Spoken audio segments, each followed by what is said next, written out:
وأعزي نفسي أولا برحيل ابن العم الشيخ أحمد مهيوب هزاع الحميدي، وأعزي أولاده أحمد بن أحمد مهيوب ومحمد أحمد مهيوب وصدام أحمد مهيوب ومختار أحمد مهيوب،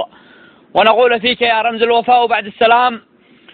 رحمة الله تغشاك يا شيخ أحمد، رحمة الله تغشاك يا شيخ أحمد، رحمة الله تغشاك عدد حركات البحر في الجزر والمد. رحلت يا رمز الوفاء والمواقف الأمجد، رحلت وأصبح نهار بلادي بعد رحيلك أسود، فعيون براءة الأطفال تصب دمعا وقلوب المحبين أزيد وأزيد. عجزت أقلامي لوصفك والله يشهد، ولو كانت الأرواح تفدا لكنت فدا لك ولن أتردد،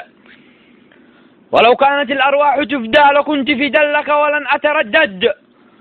رحمة الله تغشاك يا شيخ أحمد، يا من ليس له مثيلا في مواقفك أحد،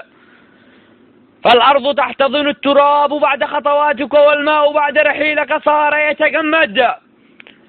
فمصير البشر بعد رحيلهم ينسى ويفقد، ولكنك أنت يا رمز الوفاء ستظل حيا في القلوب إلى الأبد، ستظل حيا في القلوب وحياتك أشد، والله ثم والله لن تنسى مواقفك الرجولية أيها الأسد،